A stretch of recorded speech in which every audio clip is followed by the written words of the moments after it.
I actually have a few London tactics that maybe we can just start as warm-ups, just to loosen up a little bit, and then we can kind of dive into the more specific variations. Sounds awesome. That sounds like a plan. Is the London your favorite opening for white, Eric? London, yeah, as white, it's an opening I learned like maybe 6 or 7 years ago, and then once I learned it, I just fell in love with it. Finally, someone who understands me. From a very like pure like chess principle point of view, you're developing the bishop outside the pawn chain. You're making both bishops happy from very early on, and the pieces find like a lot of harmony, and that's why it's like one of the most popular openings among beginners. Take notes, chat. But even at our level and beyond, like even like top super GMs, Magnus, Carlsen, are using London to just completely destroy the competition, and there's so many tricky lines.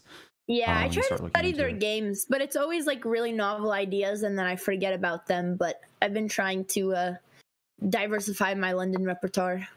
Nice. Well, that's good to hear, because you can never stop learning. Like, even though it seems like London is just a basic setup, there's so many layers to keep peeling away, and like an onion. Like especially with the move order. And yeah, if you ever peel an onion, just be careful not to cry too much. Yeah, that's okay. I never shed tears when playing the London system. Maybe just on the other end. Yeah. Well, okay. So the position we have is, I know a line that we covered maybe in one of our last lessons with takes knight d2. Yep. And yeah, I'm sure maybe this looks a little bit familiar. Which actually, I did have a question about, because what happens is they don't take the pawn, they play bishop e7, and it's actually a lot more annoying for me to play. I remember we talked about the e4 idea, which this is actually a good recap. Okay, so I want you, so this is actually just a warm-up tactic. Okay. Is after bishop takes c5, is white to move? Thanks, Ben Feingold, for donating. Oh, shout out to Ben. All right, sorry, I'm focused now. No worries. So it's white to move, and this is more like a tactical exercise. We did do this. I remember we did this last time, and we trapped the queen. So what's the move? No, not the bishop. Well, it's tricky. Okay, I have to think. I remember there was an idea. See, the hard thing, when I get taught, I do more memorizing than like logical thinking. So now I immediately remember like, oh, there's ideas with e4 or bishop e5. But the queen does escape to a5. So it doesn't seem like it's so important to not just rely on like memory, because sometimes memory can deceive you, and it's important to just understand kind of the tactical elements in the position, like what are the targets, how can you effectively attack them. Yeah, I need to. That's what happened with my hammer lesson. I did more memorizing. I also see the pressure on. Okay, then I'm just gonna assess this like without trying to remember background knowledge. Obviously, the queen is nearly trapped. There's an escape square. We do have a pin, which is why I looked a little bit towards like 95. But the problem is they can defend pretty easily with the bishop. Maybe we could attack this bishop, but like. No, I really like the fact you're highlighting all the targets, like the knight, the bishop, the queen. They're all potentially exploitable. There's one more target that you have to identify in this position. Okay, because I was gonna say, I mean, isn't this just winning a piece? Yeah. Just winning the rook? Oh, I just once you acknowledge g7, bishop e5, you hit the queen. You're not trapping the queen because there's queen a5, but you win the rook. We win more, which is it's just completely winning. So the reason I wanted to show you this one specifically was you had this position against Hans Niemann in this like playing a game for a date video, and you didn't play bishop e5. And I was testing you to see if you learn your lesson. I did not learn my lesson. Oh my god, I remember that because he was like, you just missed the win. He pointed it out right afterwards, right? Yep, and I still forgot it. So see, this is how you know. I need to be thinking more of the. Sometimes it takes a few times, like seeing the same tactic for things to sink in. And I didn't mean to embarrass you, but it's you did. It's a case. You did. Sorry about that, but sometimes embarrassment is a way to effectively learn. Oh yeah, now I will I will never forget this line, which is great. This is So great. there's an important nuance with the move order, because normally you won't get this position. And normally black has a knight already developed to f6. So like Hans played a small wrinkle where he delayed knight f6, and that allowed for this bishop e5 idea that normally you won't get in like the main lines. But that's why you always have to be tactically aware and spot moves like this. The main line is with knight f6. So yeah, if we review, like, the main line is knight f6 is so way more common. And then I like that this is called Crusher GM in 8 moves, because I could have Hans literally crushed the GM in 8 moves with that. You had the position as white too. Wow. That's really upsetting. Okay, all right. I'm going to put it behind me. I'm listening. But it's incredible, like, how many traps there are in the London that grandmasters will fall into. That I forget. And it happens to me, like, on a regular basis online. So, do you know the move for white in this position? Because move order is really important. I think. I feel like it's knight d2. Yeah, we covered this in our previous lesson, Yep. like 9-11 months ago or something. Yep. You don't want to go c3 first. You want to go knight first. You want to give the rook breathing room, because after queen b6, this is where you go into what looks like a very similar line as takes. Yes. And then the main line is rook to b1. And I don't know how much I want to, like, go deeply into this, because there's a lot of, like, complexities. But as long as you know rook b1 and then bishop b5.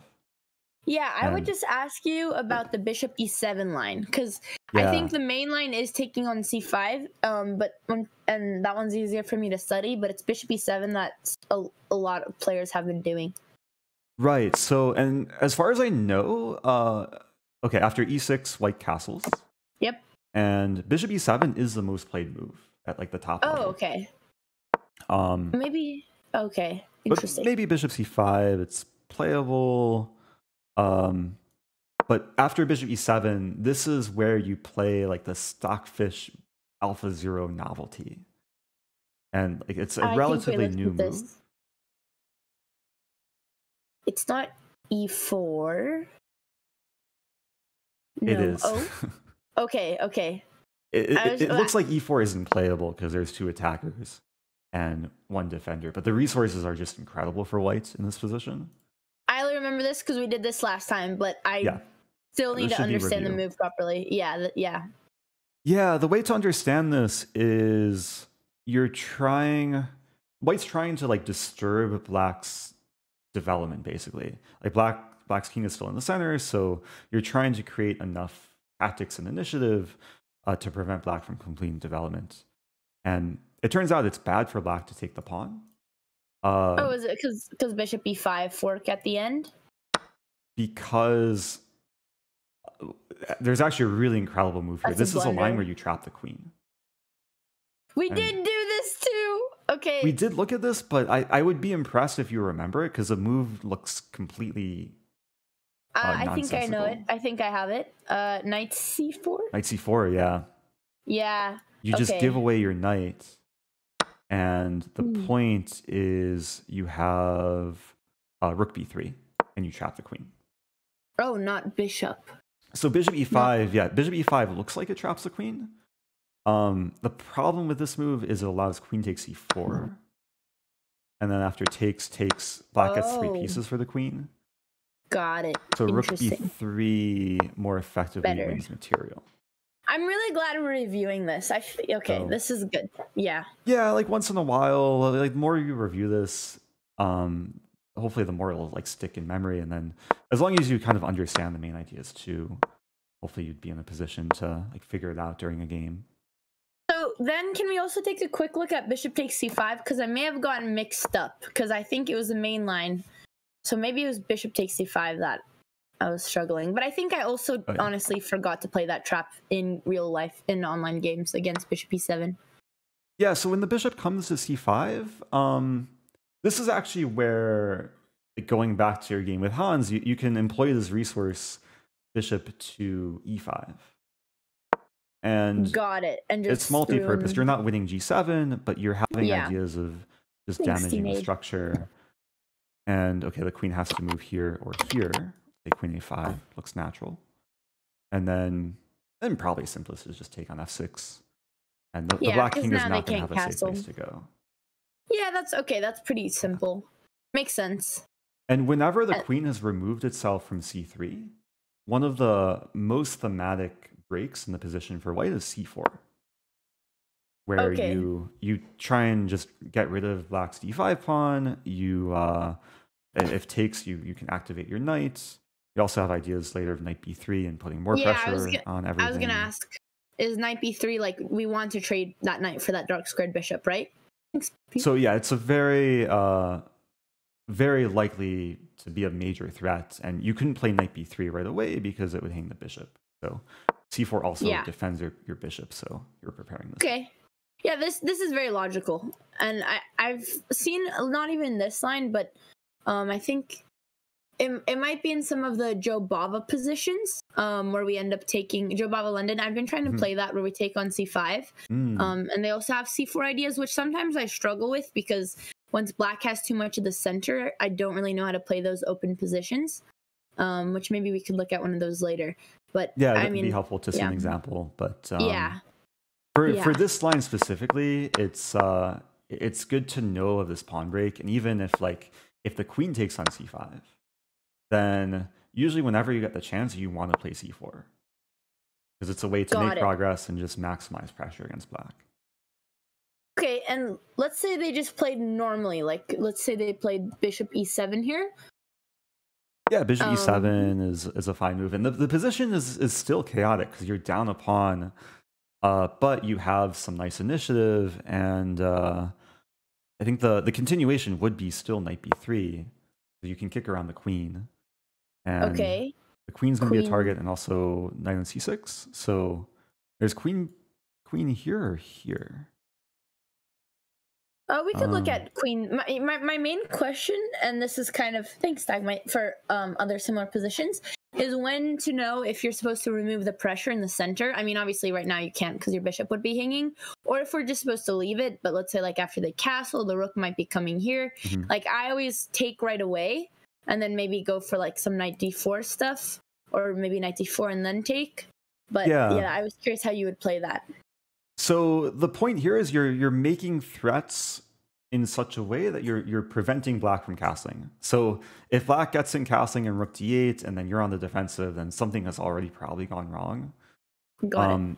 I think the point here is you're improving your knight with tempo on the queen, and regardless if the queen moves to a3 or b6, you're gonna again improve the knight with tempo.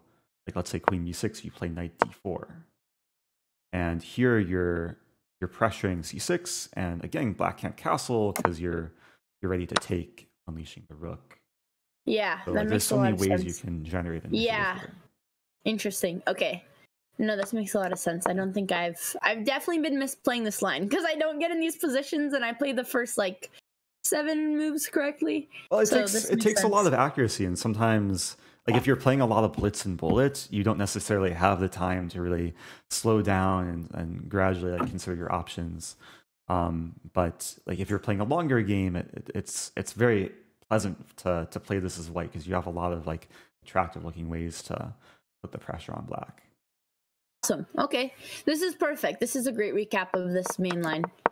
Yeah, and I think like one way to kind of organize your London preparation is just knowing this position after knight bd2, because this is one of the main there's a word called TABIA. I don't know if you've heard this word TABIA before.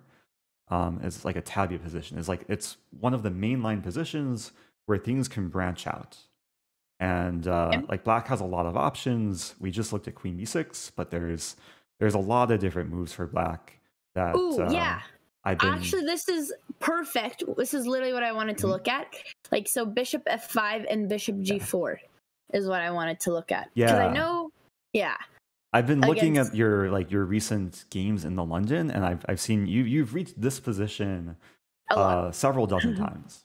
Yes. And you've encountered bishop f5 a good amount. Which I think you're supposed to take on c5. Yeah, and I didn't see and you play this move online, but you know it yeah, here. I that's the thing. Like I keep studying this position because I keep getting in this, playing it regularly, and then hate it because it's boring and it's symmetrical. And I know like here, and I know that we can somehow actually. All right, let me see if I can understand it.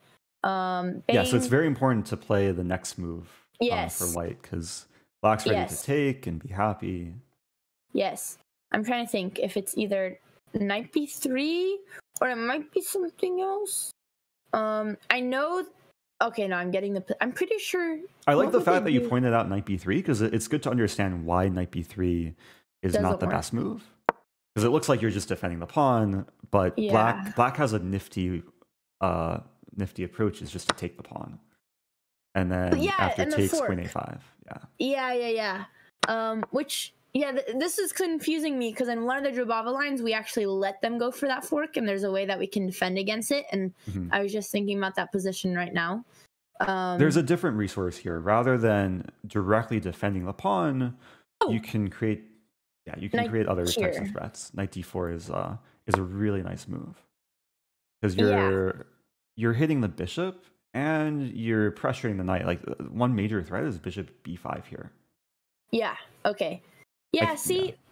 Yeah, understanding. I know, like I've memorized this line, but I struggle with the ideas and the concepts behind this position. Yeah, so like going back after black played bishop f5, the reason for taking is you're preparing this move to exploit the bishop.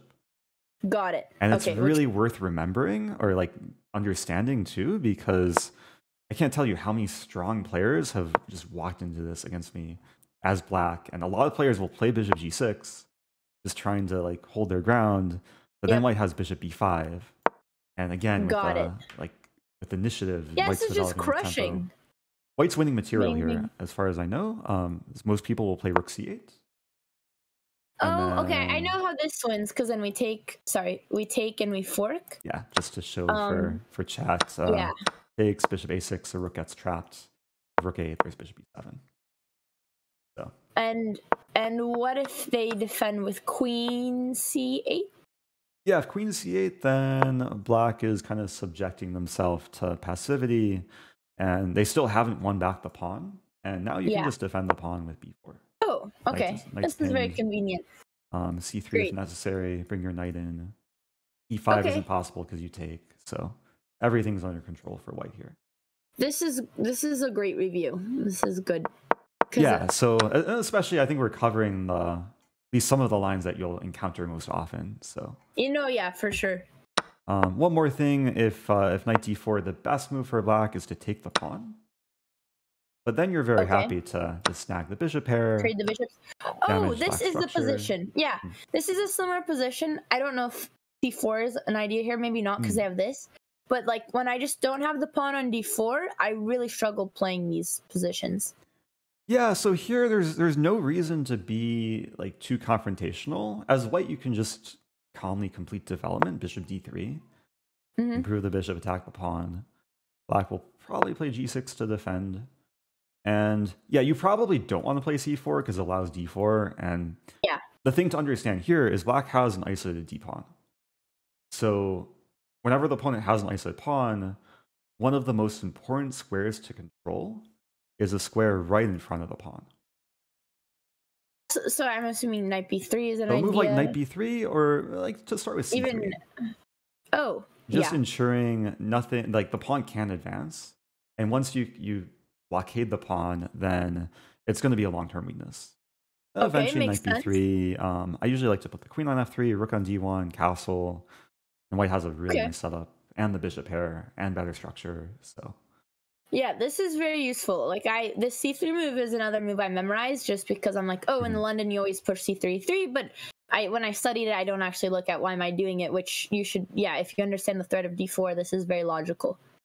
Yeah, there's understanding like the immediate like threats, but then there's understanding like the optimal like best setup. And if you know like where your pieces will be with the knight coming to b3, rooks coming to the d file, then hopefully you'll be happier entering these positions.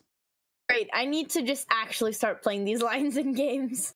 Yeah, and like again, maybe some of this will still be a bit new or fresh, and like if you play a game and you didn't remember your preparation, it's really important to go back and see what you could have improved on, even when you play Hans. Yes, I can't believe I could have won that match with a beautiful London line. That would have been such a big win for the London. And especially like winning in 8 moves, basically. Yeah, that would have been. Could have made 2 videos. Could have made beat a GM in 8 moves, and I could have made the date video. Great YouTube content. Next time. Okay, so we covered bishop f5. Bishop g4. Bishop g4. I remember I showed you in one of our previous lessons. Okay, let's recap. Let's see if I'll give you another like tactical trap. This is one of my favorite London traps. Okay, I couldn't have forgotten if it was your favorite. And it starts very simply, just c3, like completing the London triangle. Black will play e6.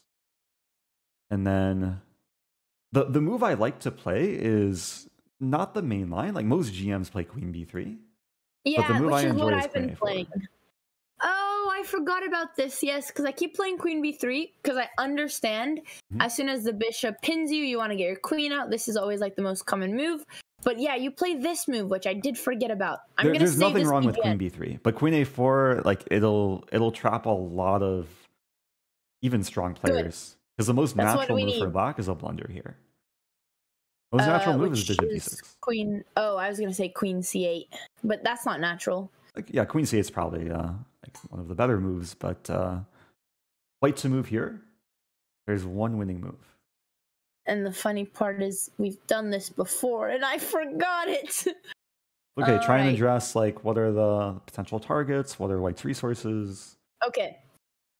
So we have a few threats, like knight in the center, which would put pressure here and here, but then we'll look into them taking, which I'm not sure if that leads to anything. There's bishop here. We do have some pressure on this pawn, which we could take. We could have some attacks from the queen. Well, if we trade first and then we go knight here, then we're attacking this bishop and we're attacking this. So, well, the bishop is defended, so we actually don't have as much time as I thought for bishop b5. Bang. What if we played this first, attacking this? Because then he has to defend with the queen, and then the queen would waste a tempo when we take here. So I think, and if he takes our bishop, then we could take check, so that's fine. So I feel like it's bishop here, because queen here, then we play here, then he plays here, then we play here. But even that's not that good. That's not actually winning, because then he can defend with the rook, and sure, we have a much better position. Yeah, so you've identified like almost all of the main attacking resources for white. The common mistake that you've made here, and it's easy to make in a lot of different types of positions where there's like a clear best tactical continuation, you're going down the wrong rabbit hole. And there's one move in particular that you just didn't consider. Like you drew the arrows for like all the direct forcing moves. Yeah. But there's one other move that you kind of have to think out of the box, because it's at first it just looks dumb and not playable.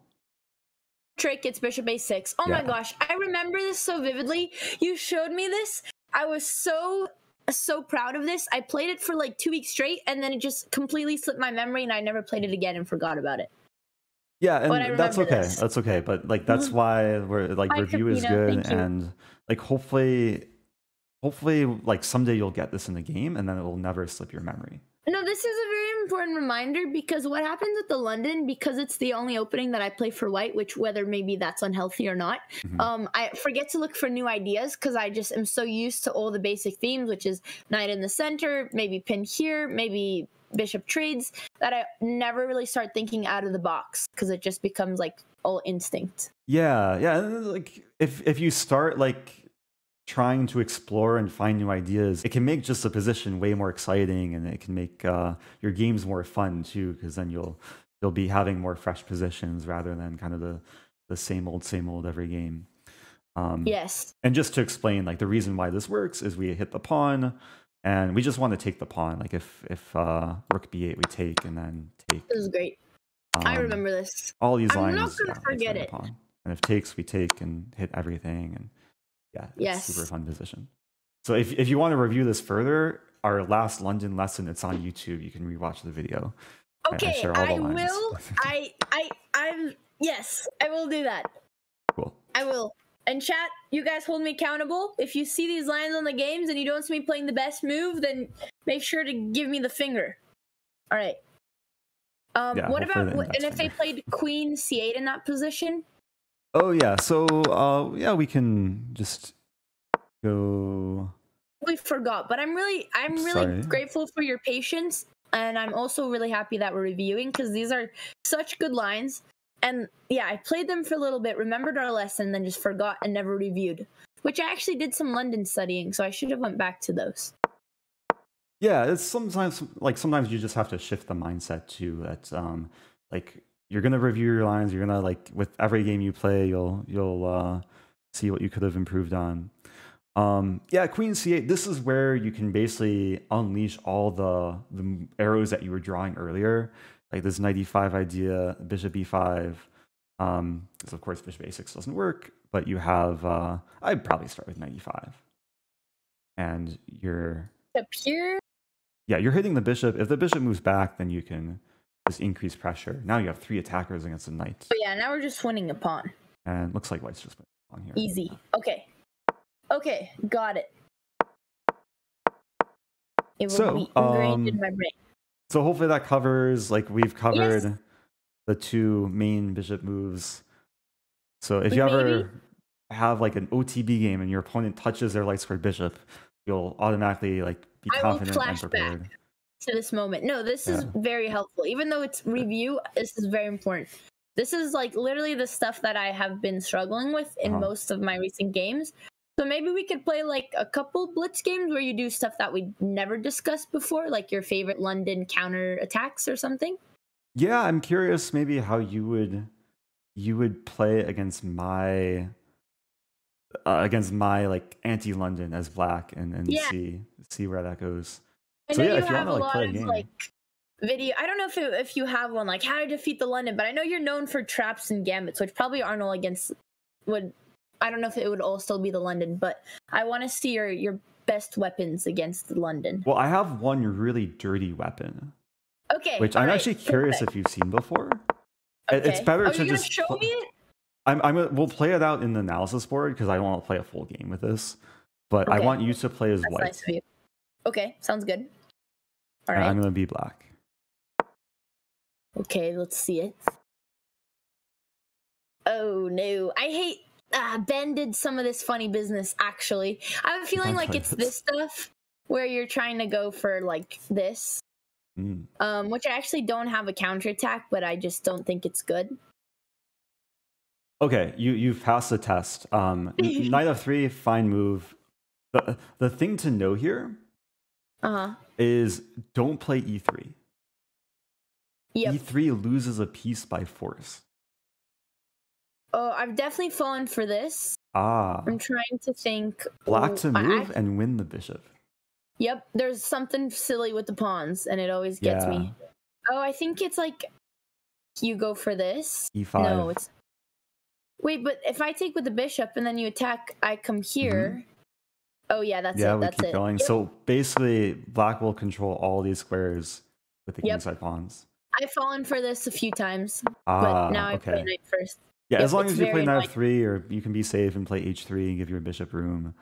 But this is a really nifty one that a lot of players will fall into because a lot of people like either pre-move e3 or they play e3 without thinking. Yeah, no, surprisingly, and like not even for maybe it is because they're hoping for this trap, and then we play into like a normal position, which I think we even had kind of a game like today with Ben.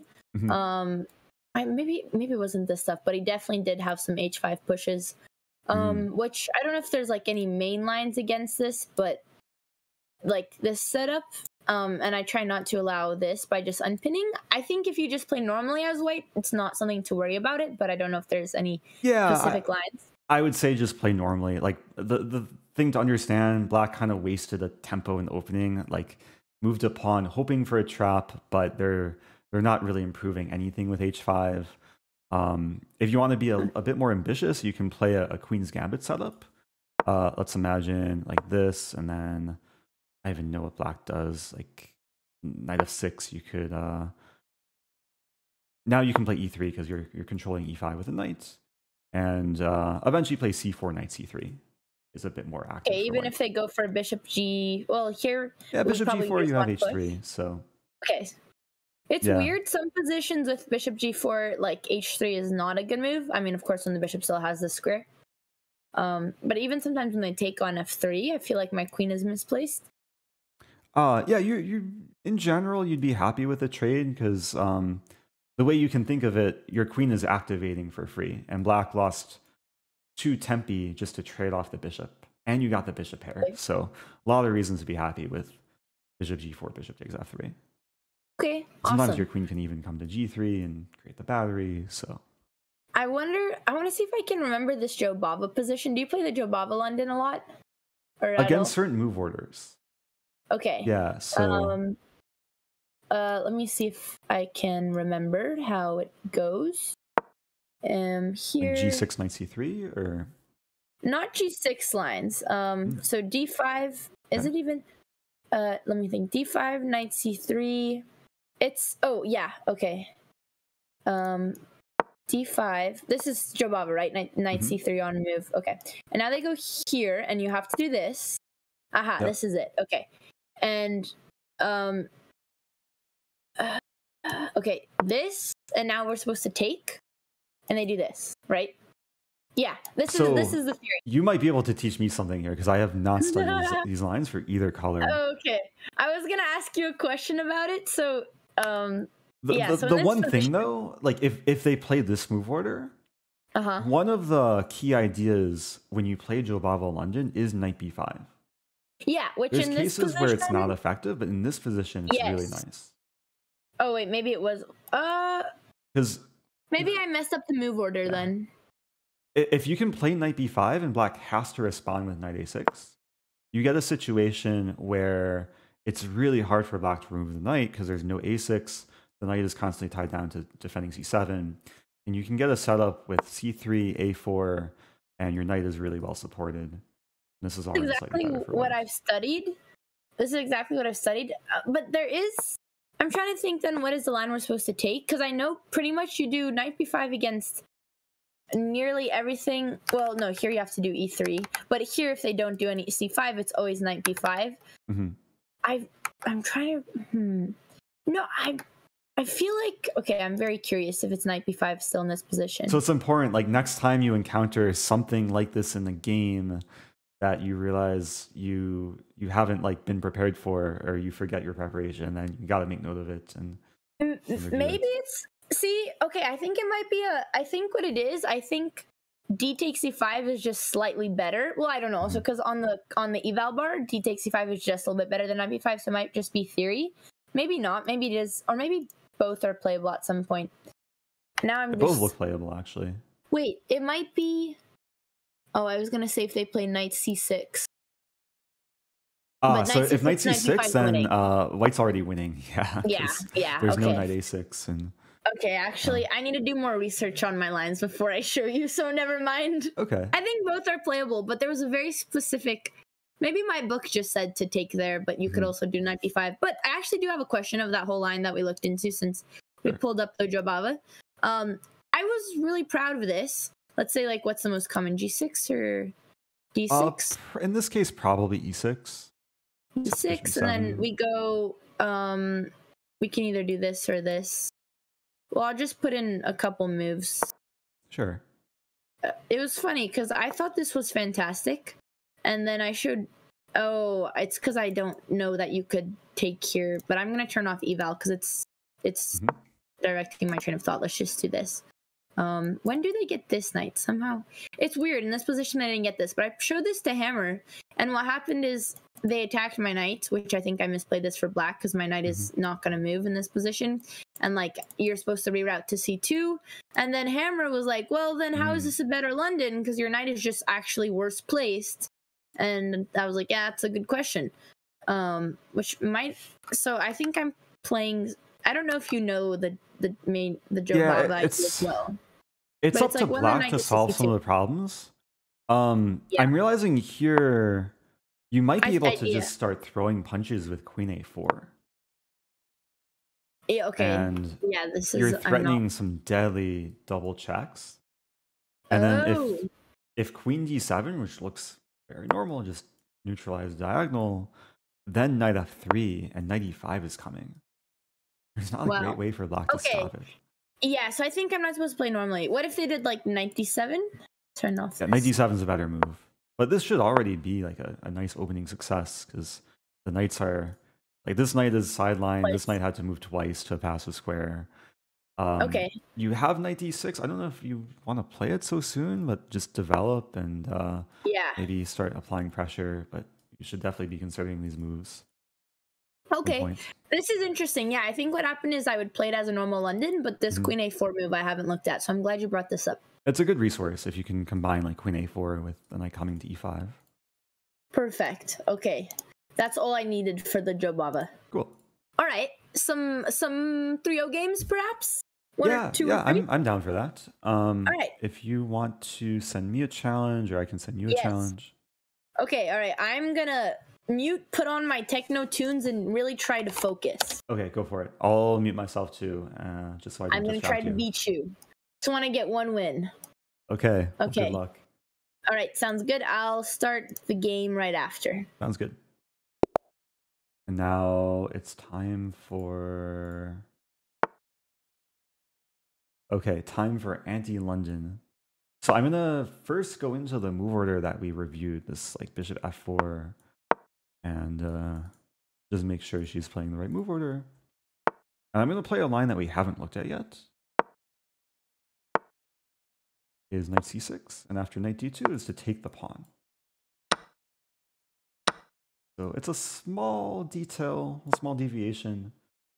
And with this move order, black avoids a line where white takes and plays knight d4. So it's a different position. I'm just curious how she'll handle this. Yeah, c3 is a very fine move.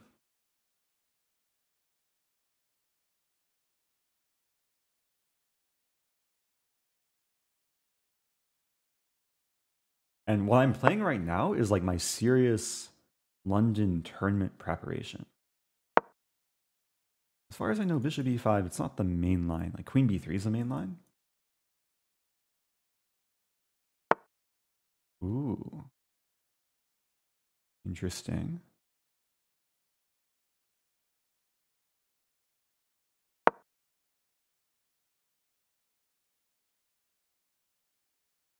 I mean, she's being very ambitious here, like trying to destroy me right from the get-go. Like queen a4 was maybe interesting. I have 3. Okay, let's castle. I'm playing a line that has a very solid reputation, and as long as black can survive, like moves out of the opening, then the hope is that I can just get a more like positional strategic game. a3, very fine move. I was considering this, but then there's knight c6 happening in that. Maybe playable. Or maybe not. Probably not. Queen c7, which is...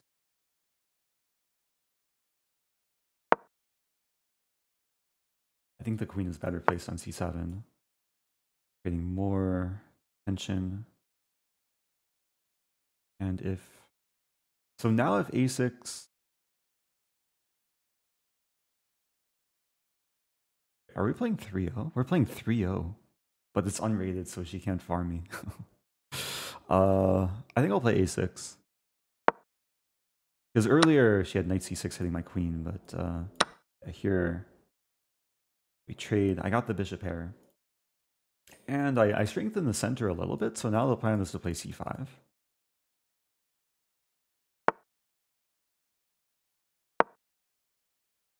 And I'll try and show the superiority of the two bishops here. While blundering a pawn. Oh no, my pawn. I probably should have played a5 first. Ooh. Interesting. I'll take with queen. So, I'm still offering a pawn.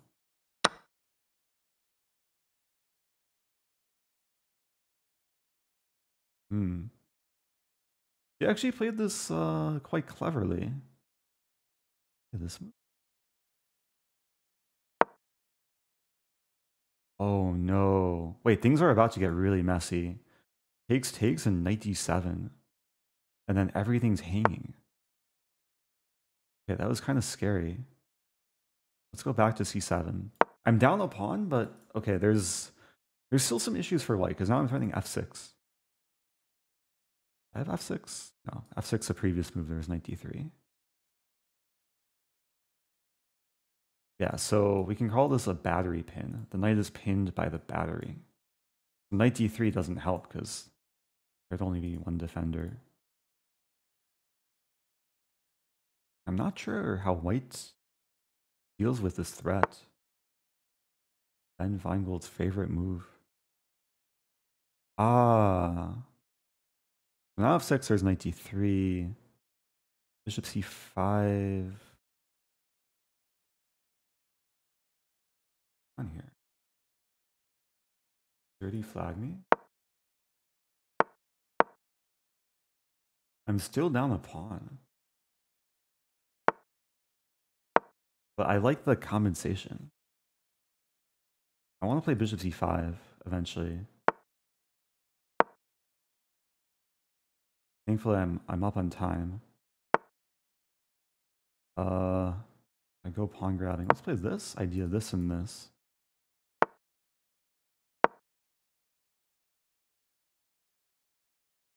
c3 is a bit tender. A connect 4. Knight c3 incoming. A Botez gambit. Oh no, my queen. Oh yes, my queen. Okay. GG. She played really well. I almost got you there. Yeah, I think you outplayed me in the early middle game. I was destroying you with the London until that. But I was gonna blunder under time pressure anyway. Until I panicked bad things happened. B3 was just a bad move, but I was panicking because you were playing fast. But I was only down 4 seconds. That was like a really good game. There was like a crazy tactical move that I'm not sure what I would have done if you played it. Are you still in the analysis board? Oh shoot. Oh no. It says you are. No, I tried to. Do you have the PGN that we made today or no? I didn't save it in time. If not, I'll make. Oh, I just loaded it in. Well, you can always rewatch the VOD. Yeah, I just don't have the patience for that, but I'll do that. Okay. Okay, I'll go back. Man, that was such a good game. Yeah. Let's see. I'm in analysis, I think. Yep. But you went for my throat in the middle game, or in the opening, basically. Like bishop b5. Like, yeah, I mean, actually, I was glad that you played this. I think when they just play bishop e7, or not even bishop e7, like when they do take on d4 sometimes, and it's obviously hard because you don't have this bishop b3 anymore, so you have to go for this. I do sometimes struggle with these, but it worked out for me in this game, but not always. Yeah, so in this move order, I was actually going to show you this earlier, but it's good that we got to actually play a game in it. Because if you want to be extra aggressive, the move that I can recommend immediately is not c3, but immediately bishop to b5. Because you save a tempo, like not moving your c-pawn. Yeah. And you can get knight e5 in and move sooner. And if queen here... So, and yeah, one of the points is if queen b6, you have the move c4.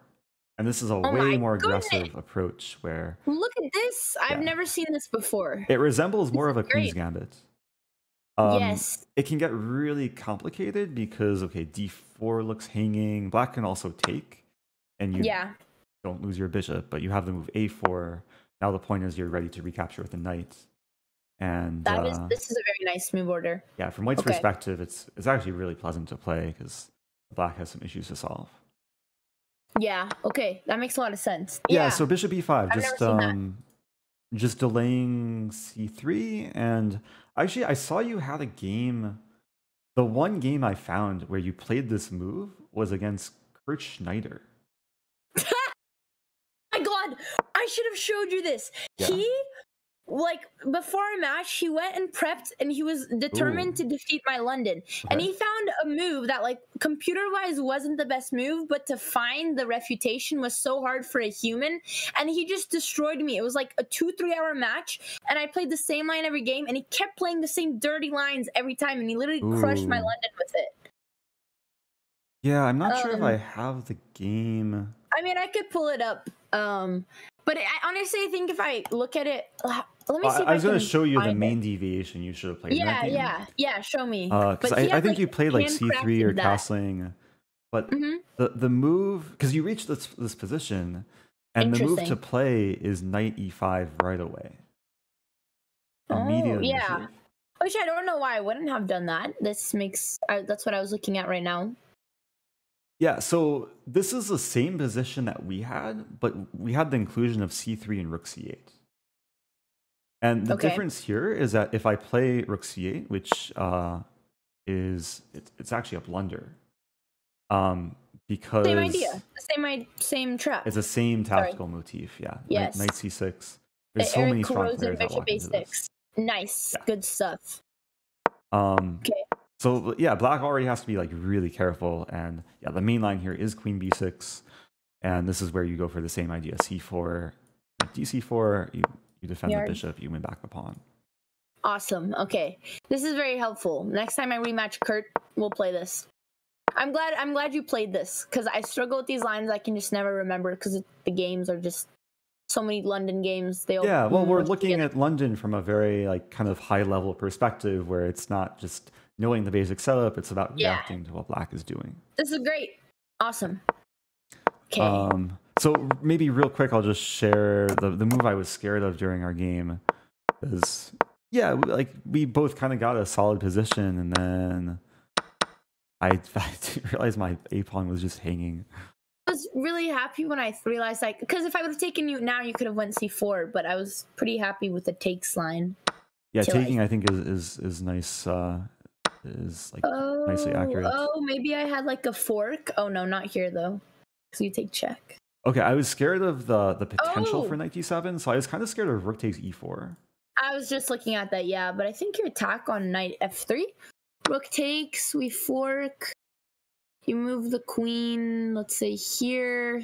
Because it gets really messy because the rook is hit and the bishop is hit. Oof. Oh yeah, that's a free queen. You wouldn't go there. Duh. So. You'd go there. Oh, interesting. I've toggled on engine analysis just to get quick feedback. I'm not gonna look. So. I want to look and see if I can figure it out. So takes. So we've given an exchange. Now we're up a knight. Now we are down. Wait, we've equalized.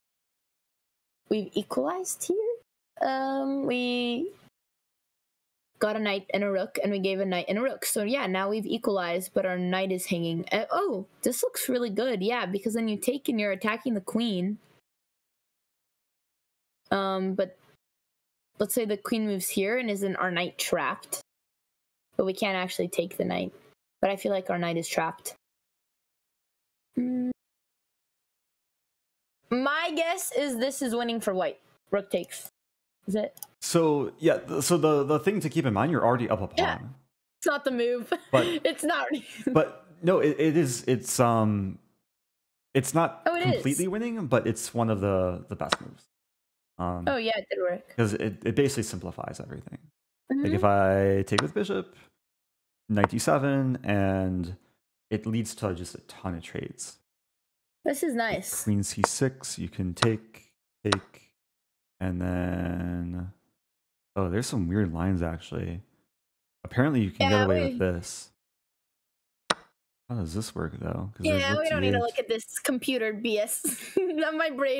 This is actually really insane. But what queen?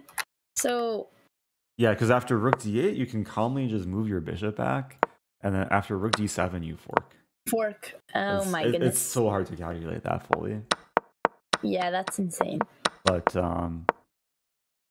yeah, I was pleased you didn't go into it because it looked terrifying. I was scared. I was just like sure you didn't accidentally give me a pawn. So I was staying very defensive because I was like, someone 2600 wouldn't just wander a pawn here. Yeah, but like white's objectively better here. I tried to play it off as a gambit, and okay, eventually it worked out. But, you convinced me. Well, sometimes you have to call your opponent's bluff, even if they're high rated. Exactly. Okay. That was fun. Let's do one more. Is there anything else? Yeah, one more would be fun. Yeah, I have another like line in mind to test you with. So awesome. And rematch. Okay. Good luck. Oh no. What if I play like one move and resign? I can just draw. Go. Rematch. This should be it. I can also just okay. I'll just let's play one move start it. and then draw because it's unrated. Oh, but isn't it better to abort? Draw. If we abort, it's not switching the color though. Oh! I thought you were just having fun or something. Well, you just didn't want to keep aborting, so you wanted. There we go. Okay. There we go. Okay. All right. Good luck. Right, good luck. What was I gonna play? Oh yeah.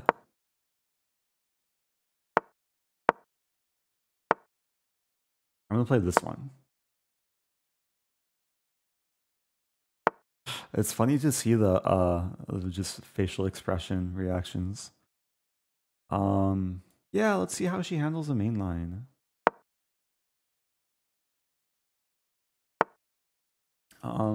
There's a few different ways to play this for black. I think I'll just play a main line. She goes into. The thing I want to show is this this Queen G4 idea, which she could have played in this position. Which is really cool. Or takes first and then Queen G4. But we're going into like a main line.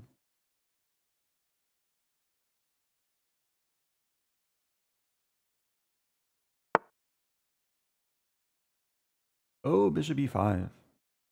Usually white plays knight d2 first. I think it's going to transpose though.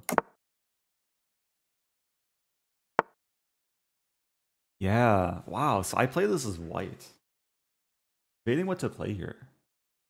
I know bishop e7 is like one of the best moves. Knight e7 is usually not a move to play. G3. I'll test her on knight e7. It's not a great move. Because white has... What is it? Oh yeah, white has bishop d3, b6, and then e4.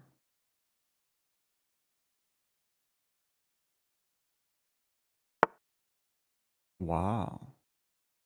This is a new move for me. I think I'll play this to hit the bishop, and I'm ready to trade.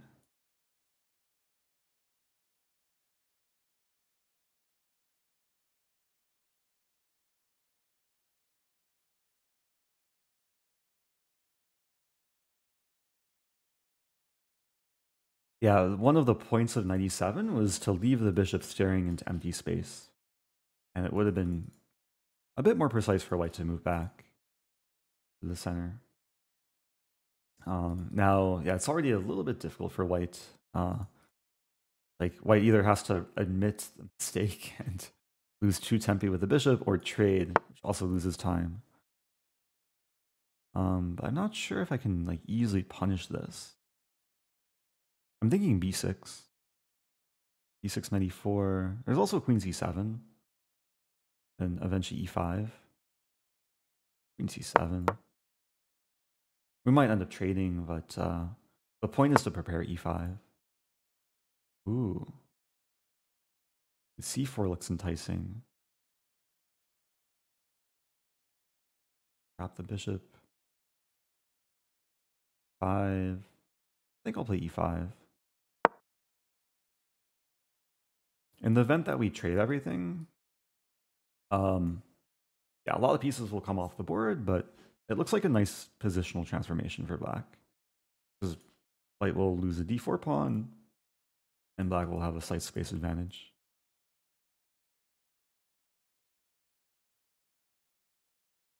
In the meantime, I've also now opened up the bishop. Ooh. H4 is interesting. Usually, like if the knight's on G6, H4 is a bit more justified, but I think white's now regretting that H3 is not playable. Pawns can't move backwards.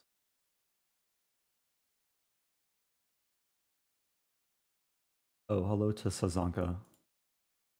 I'll turn off sub-only mode. You know, sometimes during a session like this, it's hard to interact with chat. But I hope for those watching, hopefully there's some good takeaway lessons.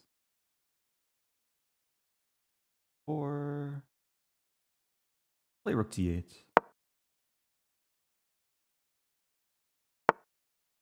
Rook e8, just improving. Oh, I'm about to win on time.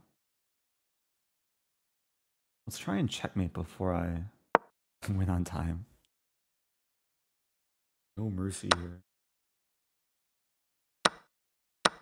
D4 looks really nice. D4.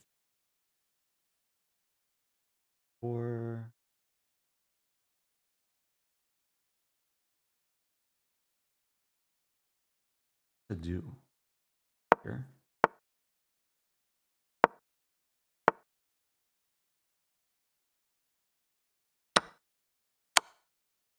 Oh no, my queen!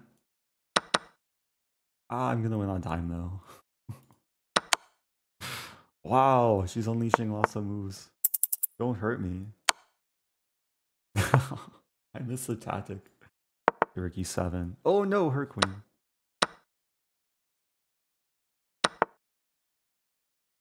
Oh, it's scary.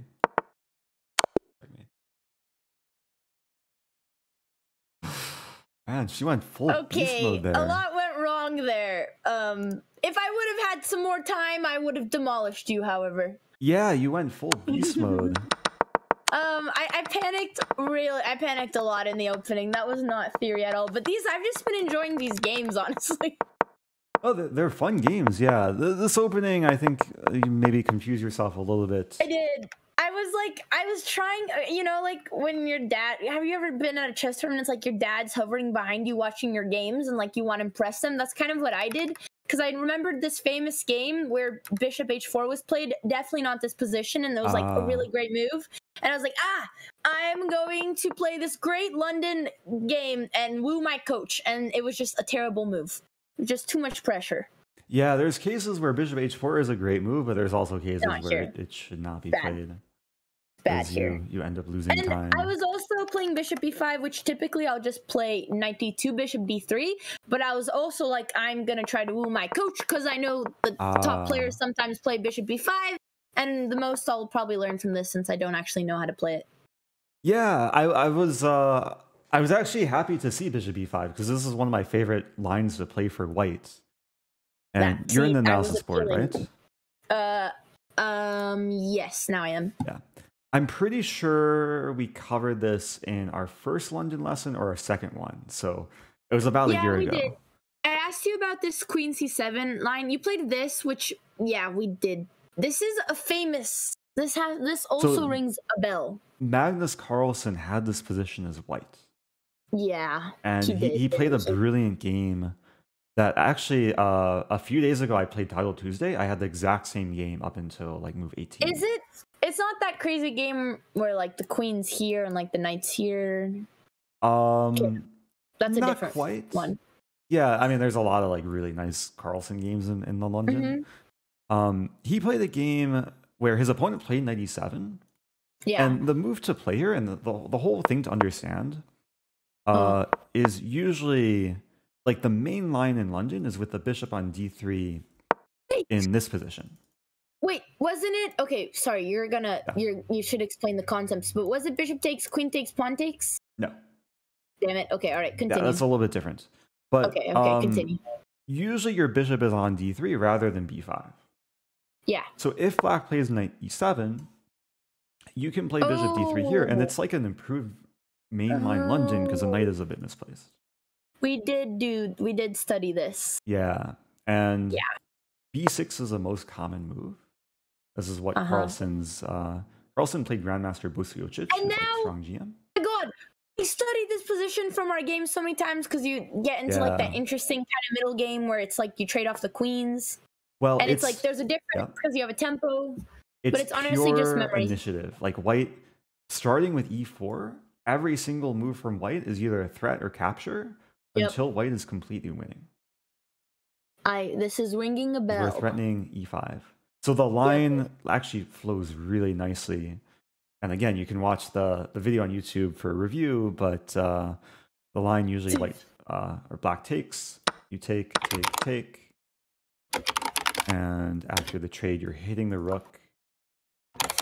There's rook b8.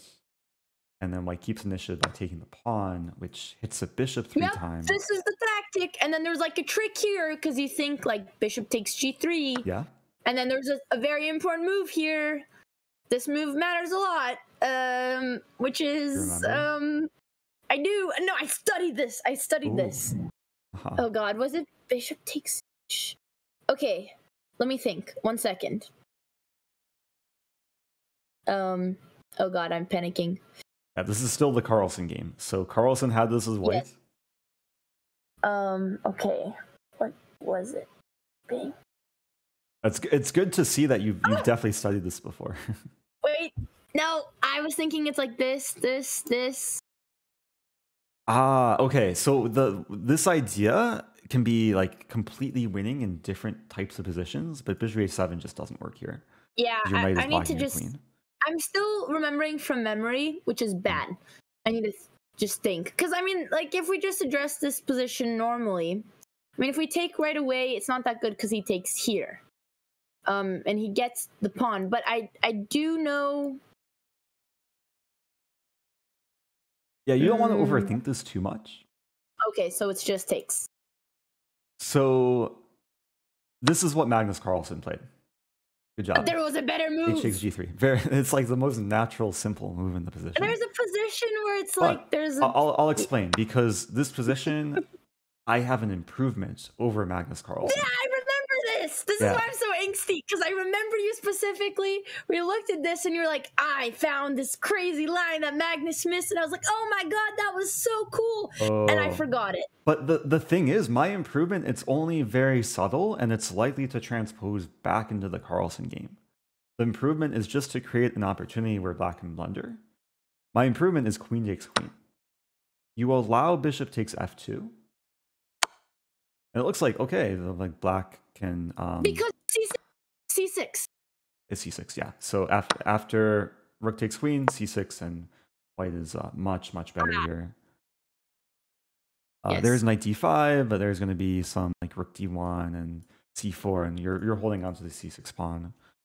So what's likely to happen is after rook takes d8, then you take back, and then this is going to be a transposition. I studied this middle game position.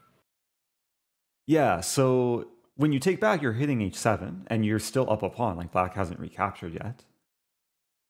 So the most common move here is what Bosiocic played against Magnus, is f5. And now it's white to move. What did Magnus play? Now c6? c6, yeah. And it's a brilliant like in-between move, because you don't move your bishop, you just make a stronger threat, and black is suffering. And white's completely winning here. There's knight d5, but after like takes and rook d1, I think this is still the Magnus game. And yeah, after rooks get traded, you have knight e5 and dominating. Beautiful. I just got really excited when you brought this up. It feels like when you're like, okay, I don't read books. You know, let's say, but maybe it's like rekindling with something like a cool artwork that you saw years ago. It's you see the Mona Lisa once, but you can see it again. Okay, yeah, that's a much more intellectual analogy than I was gonna be like. I was gonna be like, when you know the end of a movie and you don't want to spoil it to your friends. But that you know, Mona Lisa works too. That's a good one too. It's good to remember the spoilers. Okay, question. I know I asked you this last time, and it's still a problem. And maybe you answered it, but it's still a problem. Okay. I hate this queen c7 stuff. So queen c7 is not powerful in this position. It's only annoying when the knight is still back on b8, and the knight usually goes to d7. This position, you just win a pawn. free pawn. Oh yeah, okay. Because the bishop's pinned. What about here? But this, I might just take you down another long tangent, so you can just give me like. I'll give you just very quick, simple response. Yeah. When you see Queen C7, you take the pawn. Really? It looks wrong. Queen. But you force the queen to take back. Mm-hmm. And then you continue development like normal, and your plan is to go for e4. As long as you know this e4 idea, it gives white some nice initiative. You're going to have a slight lead in development. There's also a slight trap here. If black plays knight c6, then it's really awkward with queen and bishop, and you're winning material with knight b3. Very nice. Okay. Got it. This is all I needed. Just like a quick, like, what would you do? Yeah, most players will castle, play bishop d3, go for e4, and yeah, you're not worse. Okay, awesome, perfect. So there's maybe one more like small trick I can show you. Yeah. Based off the game that we just played. Okay. And it's a game. I don't know if you want to download this PGN because I'm going to load in like a very short miniature game. Yeah, let me open my chess base. Okay, so maybe we can end with this like really cool miniature because it's a 12 move game. And it features some just really creative play from white in a London line that we actually just had. We had the first, or actually, we had something similar. I guess we had this position without c5 and c3 included. Yeah.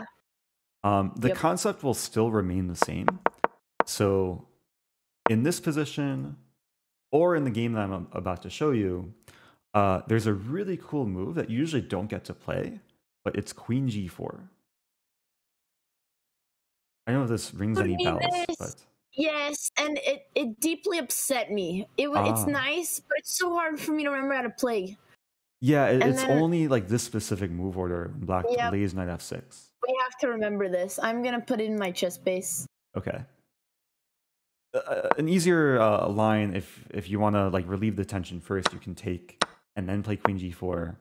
But the game I'll show you, white gets in this queen g4 idea, and the play that follows is just, it's breathtaking. So you're hitting g7, and black already has to make some concession to defend the pawn. Oops. Sorry. Oh, I'm sorry. You could play queen g4 immediately. What happened in the game was takes first and then queen g4. Oh, okay. So I will put that. Yeah, I'm mixing up the move order too, but it's okay. It's tricky. The concept is still the same. Yeah, so black has to either play g6 or king f8 or queen f8. All of these moves make concessions. If either piece to f8, it's kind of ugly, and if g6, it's a bit weakening to the dark squares. So in this game, king f8 was played. Yep. White continued. Knight d2, b6, knight f3. Looks somewhat normal so far. And black went for this idea to trade off the bishops.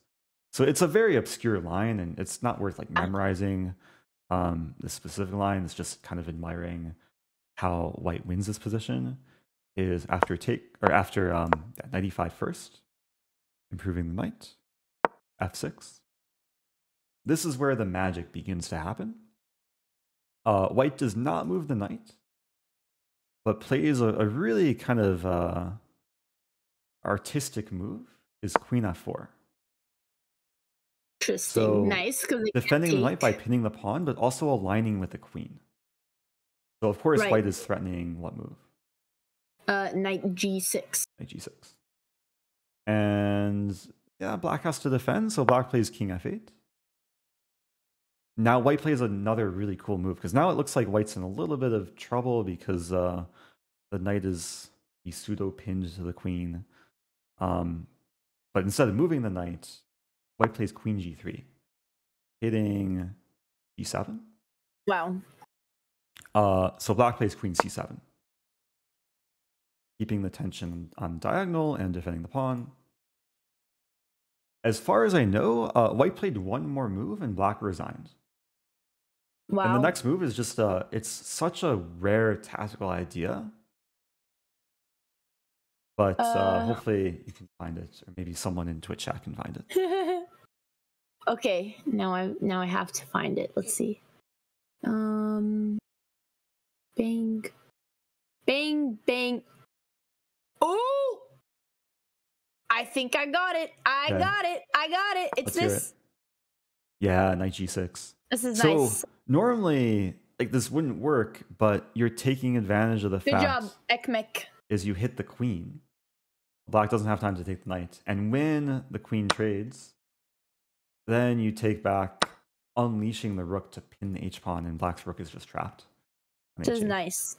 This is some good stuff. Yeah, super rare tactic, but this did happen in a game.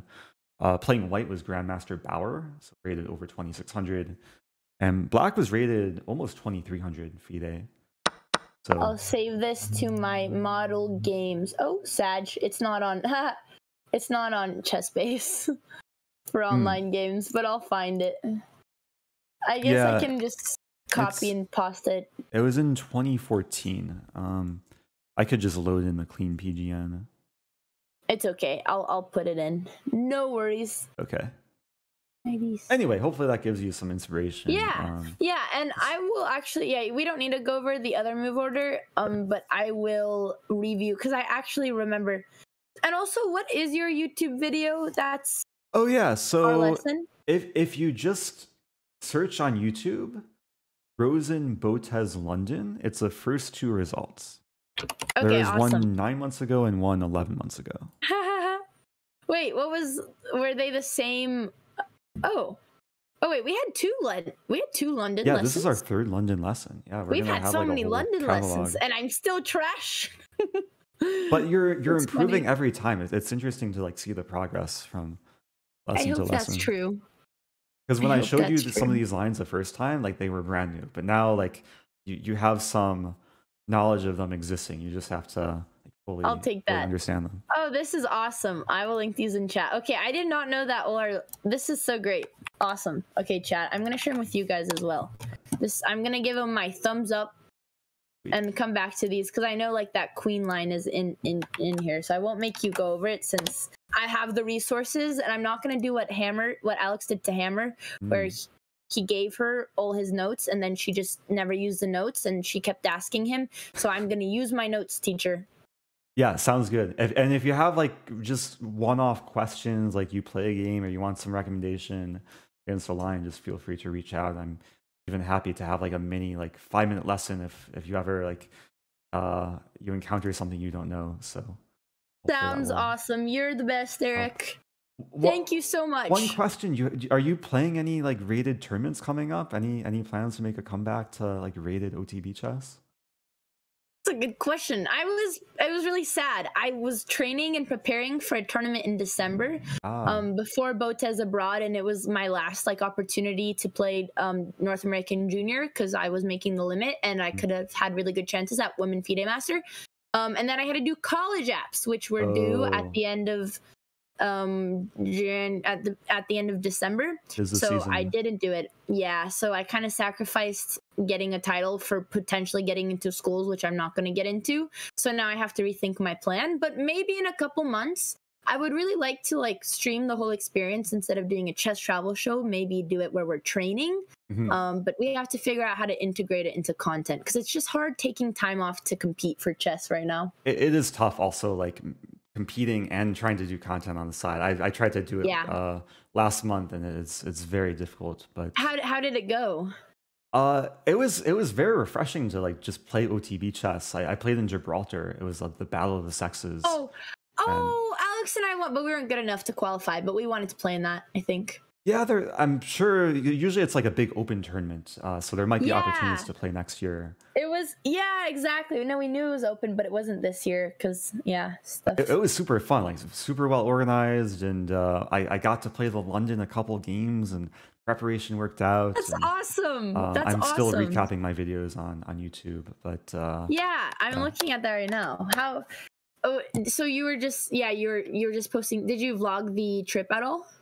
So I was doing recap videos like after every game for the first half of the tournament, but then I just got Nice. drained, and I was preparing like 4 or 5 hours before every game, like with opening preparation. So I had no time to like actually To do content. good Exactly. content, and That's why like it's tough. yeah.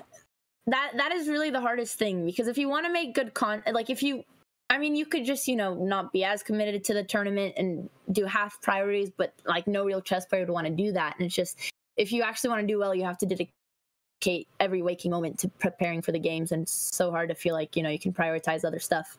Yeah, it's maybe still doable, but yeah, priorities are like it's tricky to keep a balance. And I'm playing Reykjavik Open next month, and then the National Open in Vegas in June. So I'm I'll gonna look at try and like those.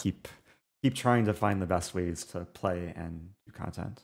That's awesome. I'm so happy to hear it. Yeah, I know like Levy did one tournament, but I feel like, yeah, people give up on this. So I really hope, I mean, it is exhausting, so don't like, put too much pressure on yourself. But these game analysis, I saw your Pia Kremling. That's really cool that you're doing that. That's Yeah, it's a awesome. fun one too. Yeah, I appreciate that. So It's um, motivational and inspiring. One day, me too, chat. Maybe we'll go to Vegas.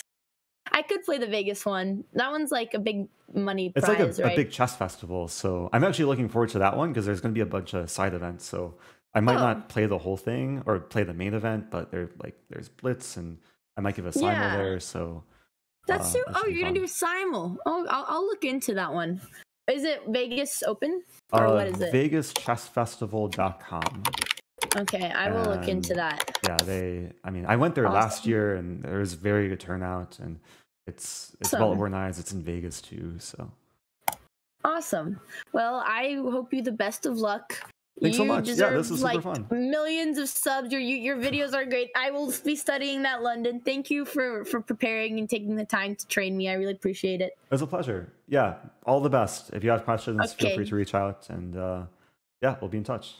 Thank you, Eric. Let me just before I leak. There we go. Okay. Okay. Have a good one, Eric. Thank You you. too, Andrea. Take care.